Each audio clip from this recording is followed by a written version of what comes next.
Trešie plūdi māja.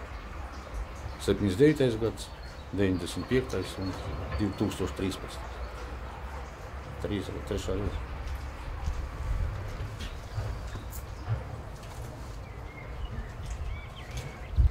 To var redzēt pēc malas.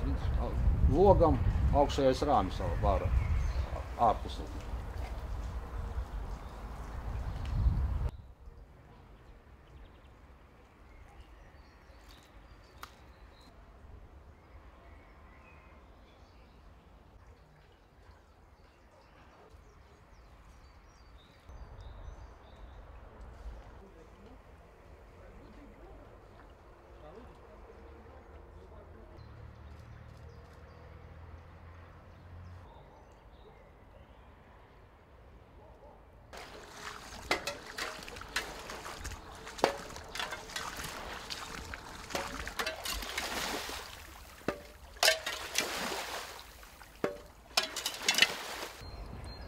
Es ar gariem zāvakiem te garām iekšā netiku.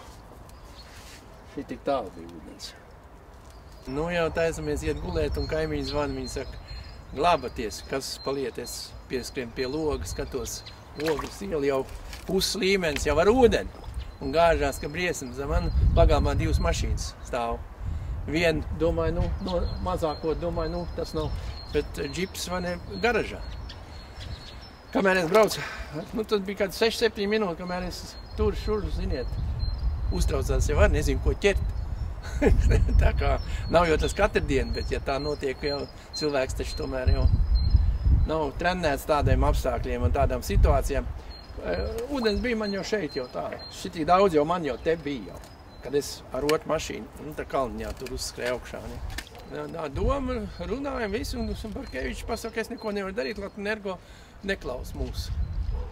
Latvenergo, viņiem Rīgas Hess vajadzēja pašūpāt, samazināt ūdeni Daugavā, lai ogres iztec tiek iekšā. Ja Daugavā ledus priekšā un līmenis lielāks varbūt, kā te tur, kur te vēl palikties tas ūdens? Kā tas ūdens tagad pazuda? Viņš pazuda no to, ka Latvenergo samazināja Daugavā līmeni. Līmenis samazinājās un ogri tūlītās izmet ārā visu. 3 dienas pa vēlu, ja? 3 dienas faktiski pa vēlu. Viņi jau varēja tūlītās 2. rītā, teiksim, otrdienas naktī tas notika, ja? Viņi, lai šitos mājas daudz maz glābt, viss, vai ne? Viņi varēja 3. rītā uzreiz samazināt ūdeni Daugavā. Mums jau elektrība nav, viss mums noslēgts. Nedzeramā ūdeni tu var dabūt neko, viss aks, viss ir pilns ar klozetspodiem.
izstāsta, ka no vienas puses iet tā, no otras tā.